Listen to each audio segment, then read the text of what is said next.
Hey, it's Maximo and welcome to Maximo's Travels. In this video, we'll be covering day 6 of my epic 8-day self-drive trip in the Canadian Rockies. We'll be seeing magnificent waterfall after magnificent waterfall. And if the waterfalls weren't nice enough, there's even more magnificent gorges. I'll be eating fabulous food. I'll be seeing moose as well as deer. And I'll be driving through Jasper and Jasper National Park and having a brief look at the destruction caused by the recent wildfires in Jasper. Join me.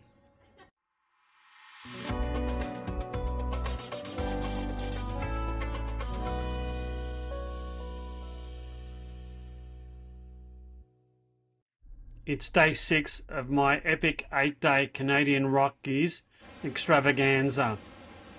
Today we'll be seeing a number of waterfalls as well as a fantastic gorge. Take great hikes and generally explore Jasper National Park. It was a fantastic day and the Canadian Rockies has been a fantastic journey. A lot of time, effort and planning was spent in making this a perfect trip.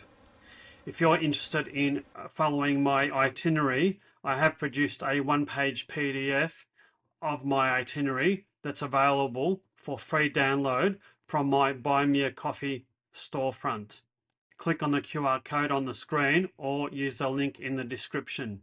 I've also created a paid 11-page detailed ultimate itinerary for the Canadian Rockies.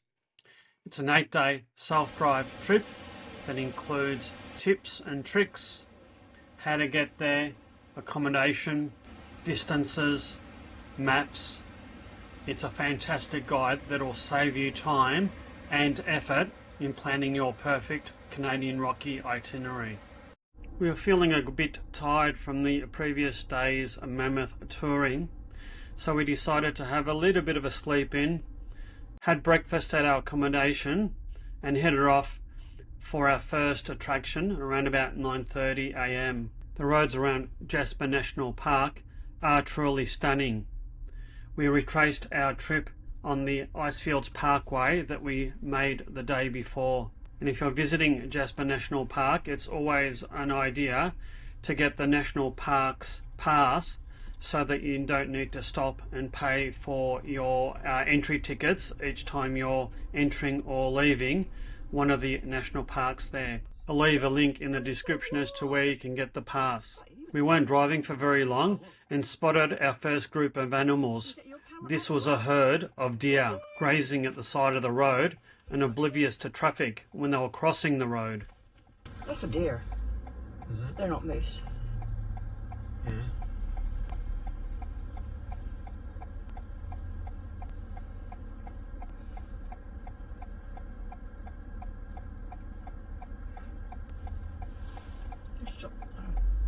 I say they stopped in the middle of the road, that's because they're crossing.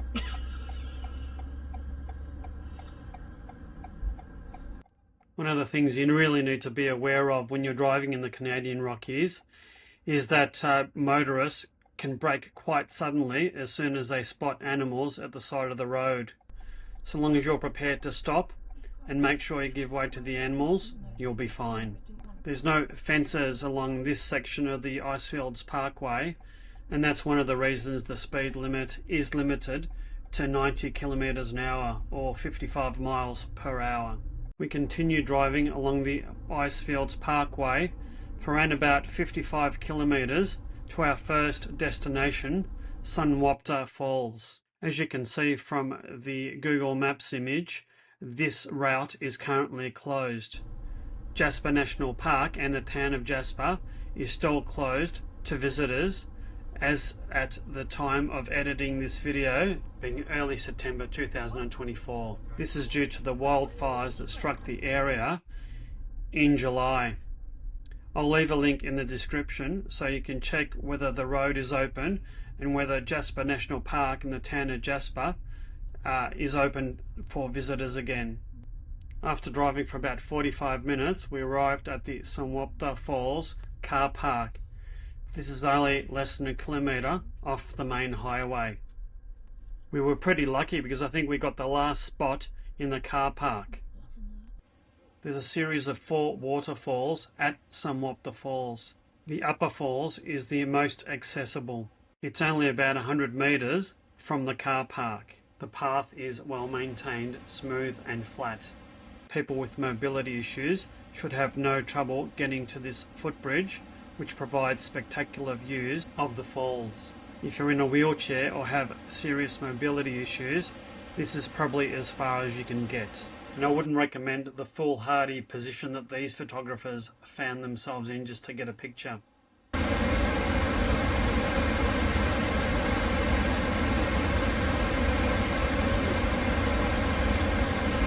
The force of and the sound of the water was just incredible. You can get a lot closer to the main upper falls by following a fenced path down to it.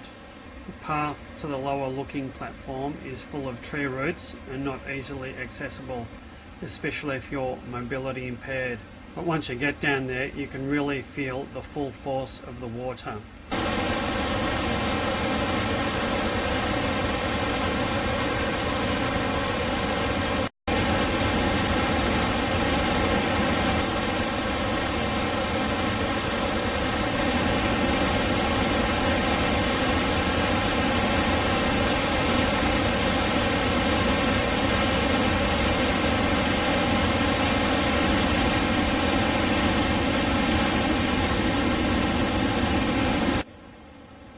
And that is a view of the lower looking platform, and they are the quite treacherous tree routes that you need to navigate to get down to it. So as I said before, if you've got mobility issues, probably the bridge is as far as you'd probably want to get. We gingerly made our way up to the bridge and then decided to go on a bit of a hike. We're going to follow a path to the lower falls, which is half an hour in each direction. The path is quite steep with a 1 to 3 gradient. It's downhill on the way there and uphill on the way back.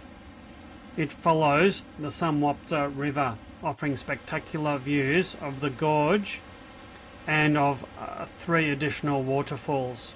Apart from the tree roots, this was a pretty easy hike. There were quite a few people on the hike, so we didn't worry about bears or needing to have bear spray, but we did make a fair bit of noise along the way, including a little bit of singing, just to be sure. We kept walking and taking in the breathtaking scenery, and before long we stumbled across the lower falls.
hike back up to the top was a little bit harder. We spent about an hour and a half at Sunwapta Falls all up. Then we made our way to our next destination, which was Athabasca Falls, a journey of around 24.5 kilometers and 20 minutes towards the Jasper township. Along the way, we saw a moose that was camouflaged in the foliage. We stopped and had a bit of a look. We marveled at how good we were at spotting wildlife. The list of animals that we've seen on our journey was getting rather impressive. It was a nice easy drive, and before long we were at Athabasca Falls car park. I managed to find a free car spot and we set off for the waterfall. The waterfall was only 200 meters from the car park, and there were only a couple of steps to hinder those with mobility impairment. From this vantage point, it didn't look like much of a waterfall, but boy, that was about to change very, very quickly. There were a lot more tourists here, I think because it was a lot more accessible, and you could see the waterfall within a couple of hundred meters from the car park. And the Athabasca Falls were truly impressive. I think this is waterfall number 5 for the day.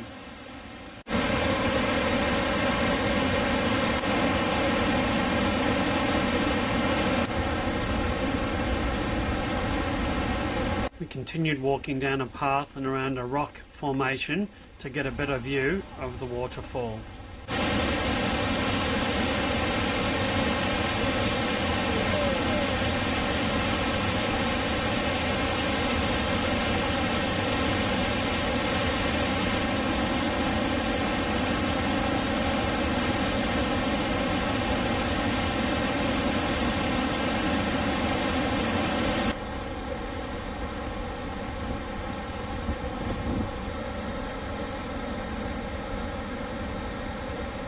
Kept walking down the path and were intrigued that the river had actually formed a fairly deep canyon.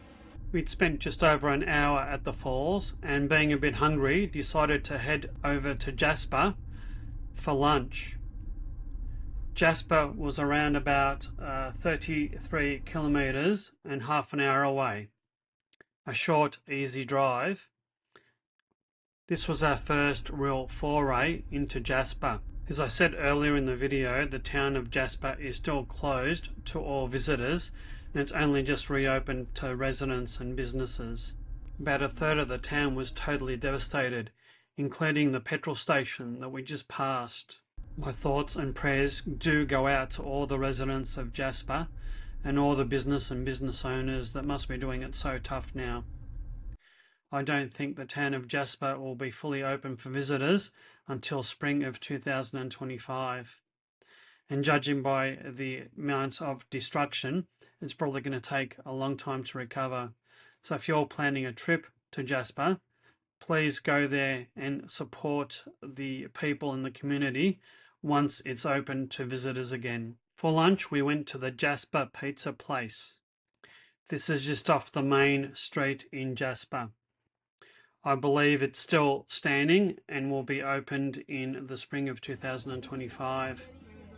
I ordered an ice-cold Jasper Brewing Co. IPA beer, which was fabulous, and a gluten-free King of New York pizza, and Joe ordered just a normal margarita pizza.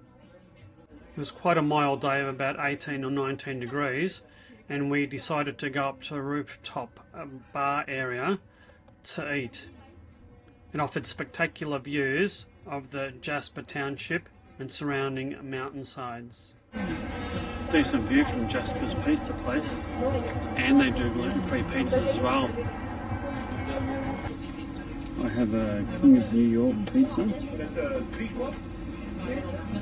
What do you have there, Joe? Margarita. Margarita. Let's dig in. The pizzas were large and fantastic. In fact, we couldn't finish them, and we had the rest for dinner that night. Suitably full, we set off for our next destination, which was Cavell Lake, a journey that was just over half an hour and about 26 kilometers from Jasper.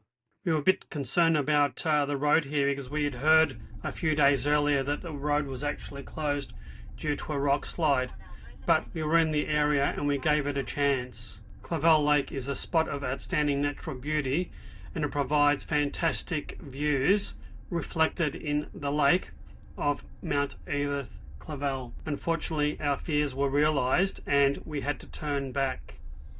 Very disappointing. Here's what the view would have been like from the lake.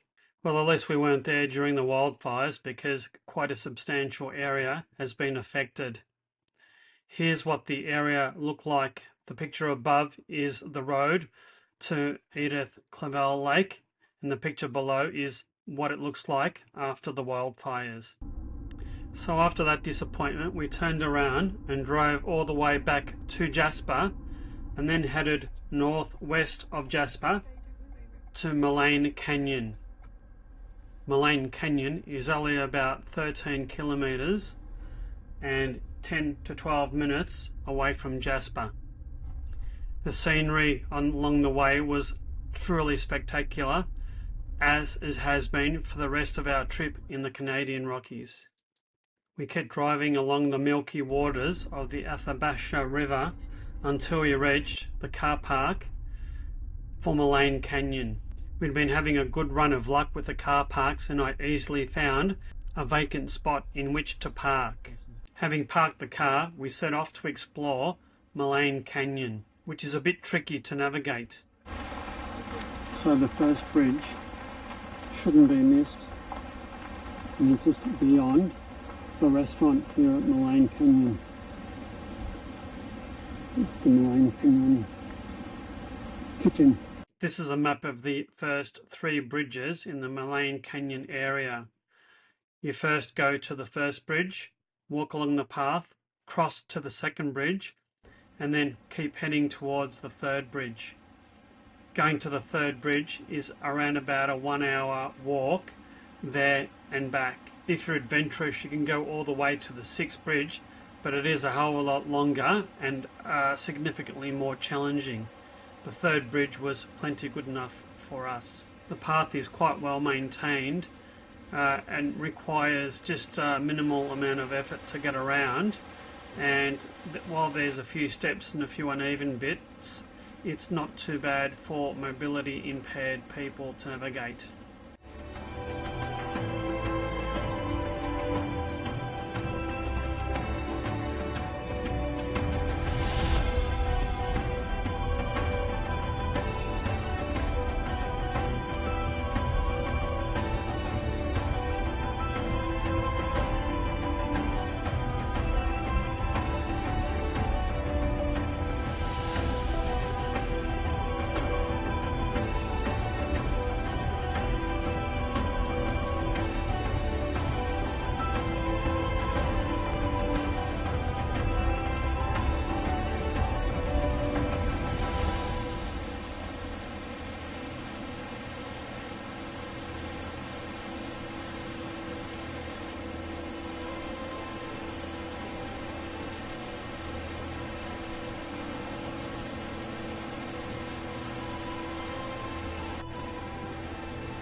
The walk along the trail, having a look at the canyon, is truly stunning.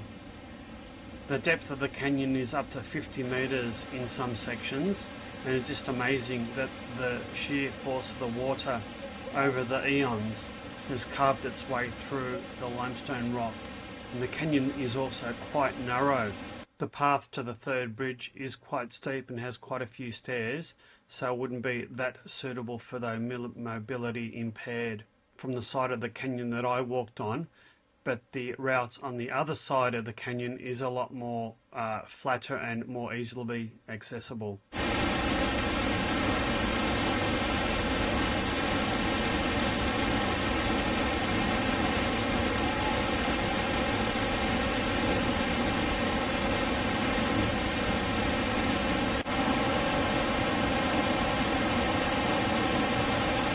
We finished our hike at the third bridge. We climbed back up the few steps and then back onto the path leading to the car park. We'd spent around about an hour at Maligne Canyon. By this time it was late afternoon and time to head back to our accommodation and having the leftover pizza that we had for lunch for dinner.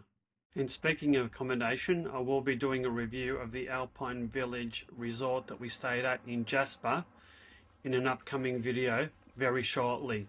This was yet another fantastic day touring around the Canadian Rockies. We saw many waterfalls, a spectacular gorge, and had fantastic dinner at Jasper Pizza Place. I do hope you've liked this video.